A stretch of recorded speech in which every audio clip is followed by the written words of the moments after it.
সরকারের উপর চাপ সৃষ্টি করার জন্য জামায়াত ও বিরোধী দলীয় জোট তাদের নূতন কার্যক্রম, আন্দোলন, কর্মসূচি আহ, ঠিকঠাক করতেছে।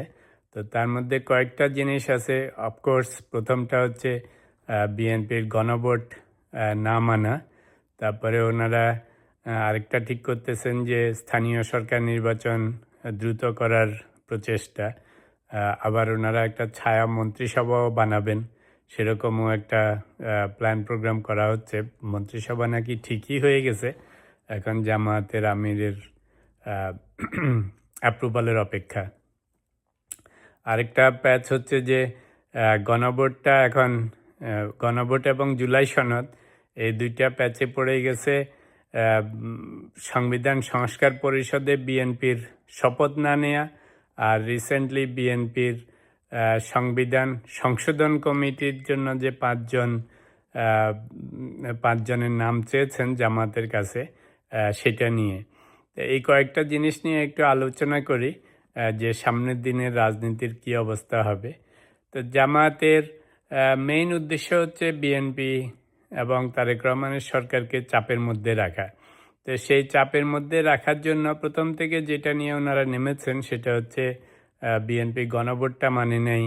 আর গণভোট না মানা মানে হচ্ছে যে জুলাই সনদ বাস্তবায়ন পিছিয়ে যাওয়া।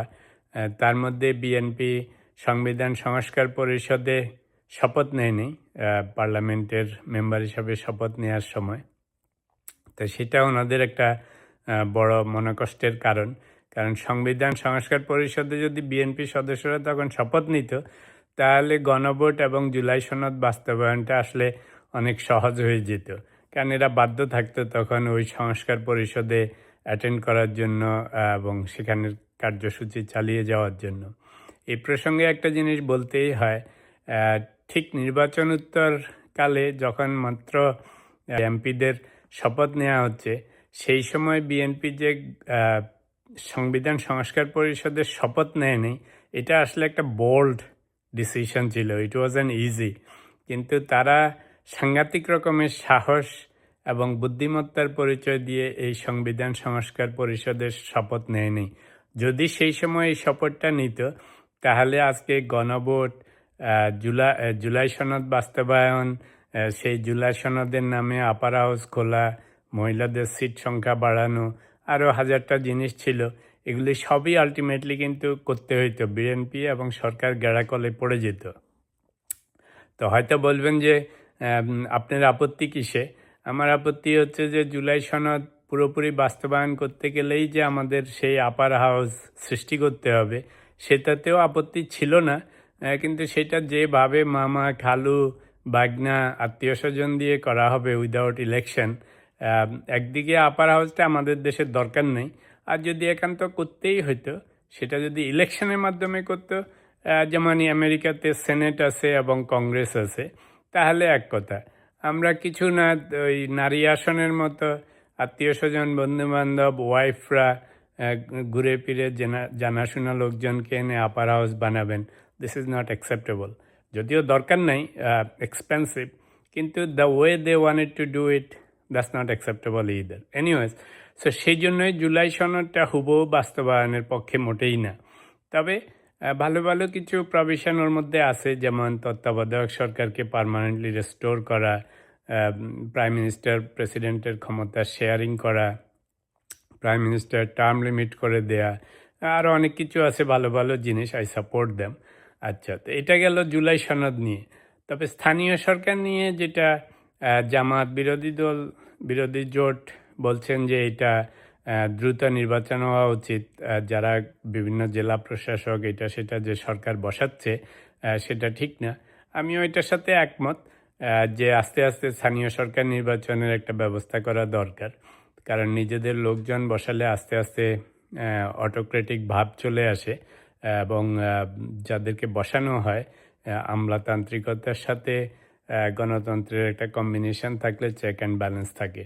এবং সেটা আমি সবসময় বলে আসছি, বিএনপি যদি স্থানীয় সরকার নির্বাচনের ব্যবস্থা করে, সেটা যেন 100% নিরপেক্ষ হয়। তবে স্থানীয় সরকার নির্বাচন হতে গেলে, যেহেতু এটা আসলে পলিটিক্যাল পার্টি দিয়ে হয় না, যদিও পলিটিক্যাল পার্টির নমিনেশন থাকে ইনডাইরেক্টলি, তো সেই ক্ষেত্রে আওয়ামী লীগ কিছুটা চান্স নিতে পারে। ওনাদের কিছু ভালো লোকজন যারা অতটা খারাপ না সোসাইটিতে বা বিভিন্নভাবে, তারা বিনা আওয়ামী লীগের ব্যানারে হয়তো কিছু ট্রাই করতে পারে। যাই হোক, যদি মানুষ পছন্দ করে, কিছু করার নেই, ভালো মানুষ হলে তো দোষের কিছু নেই। তো সেটা একটা জাস্ট এমনি হেডসআপ দিচ্ছি যে আওয়ামী লীগের রিহ্যাবিলিটেশনের অ্যাটলিস্ট ইনডাইরেক্টলি কিছুটা চান্স ওখানে আসতে পারে। গণপরিষদে বিএনপির শপথ না নেওয়া এবং শেষের দিকে এসে ফার্স্ট সেশনের সংসদে বিএনপির যে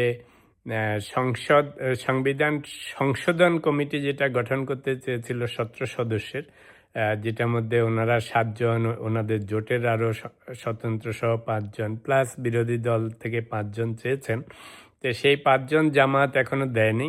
তা আমি আগের একটা ভিডিওতে বলেছিলাম যে জামাত চিন্তা করেছে যে ওই সংবিধান সংশোধন কমিটি 5 জনের নাম দিলে তখন বাইরে যে গণভোট নিয়ে জুলাই সনদ নিয়ে আন্দোলন করতাম, সেটার তো 12টা বেজে যাবে। কারণ আপনি তো দুই কূলে থাকতে পারবেন না, দুই নৌকায় পা দিতে পারবেন না। একদিকে আপনি সংবিধান সংশোধন কমিটিতে সরকারের সাথে যোগ দিয়ে আরেকদিকে বাইরে যেয়ে বলবেন যে না আমরা সংবিধান সংস্কার করব, তা তো হবে না। তো সেই জন্য ওরা, আমি আগেও বলেছি, এই জিনিসটা 5 জনের নাম হয়তো ওরা দিতে পারত, কিন্তু ওরা দিতে চাচ্ছে না। যে দিলে বাইরে যে আন্দোলন করবে জুলাই সনদ নিয়ে, গণভোট নিয়ে, সংবিধান সংস্কার নিয়ে, সেগুলি আন্দোলন তো বন্ধ হয়ে যাবে। সেজন্য ওরা নামটা দিতে চাচ্ছে না এবং আমার ধারণা ওরা সহজে এটা দিবেও না। তো যাই হোক, ওভারঅল মনে হচ্ছে গণভোটটা, জুলাই সনদ বাস্তবায়ন, সংবিধান সংস্কার পরিষদ এবং সংবিধান সংশোধন কমিটি, এই 4টা জিনিস ওতপ্রোতভাবে জড়িত। তবে বিএনপি সরকার হিসাবে 2টা ফ্যান্টাস্টিক কাজ করেছে। আমি ওদের পক্ষে বলছি না, মানে ওরা খুব বুদ্ধিমত্তার পরিচয় দিয়েছে।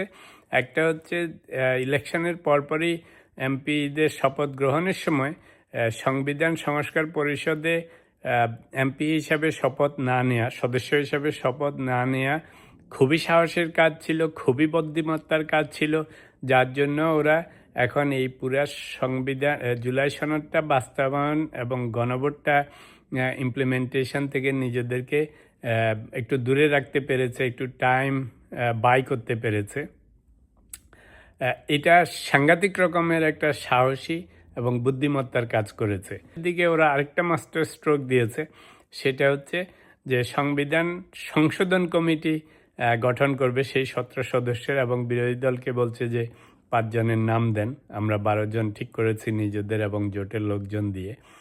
এখন এটা করে বিরোধী দলকে আবারও একটা প্যাচের মধ্যে ফেলে দিয়েছে, যে এখন অবস্থাটা এমন হয়েছে, না পারছে গিলতে বিরোধী দল, না পারছে ফেলতে।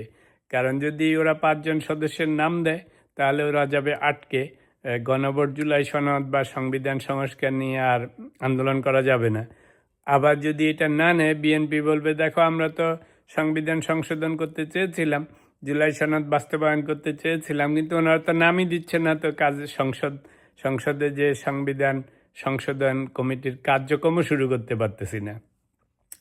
তো এই পর্যন্ত বিএনপি এবং তারেক রহমানের সরকার এই কয়েকটা জিনিস সাংঘাতিক বুদ্ধিমত্তার সাথে কাজ করেছে, এবং করেছে বলে জামাত এবং বিরোধী দলীয় জোট এখনও ঠিকমতো কী করবে এটাই বুঝে উঠতে পারতেছে না। কোনোভাবেই সরকারকে মানে ওদের কন্ট্রোলে আনতে পারতেছে না, যেমন করে ওরা ইউনূস সরকারকে চালিয়েছিল।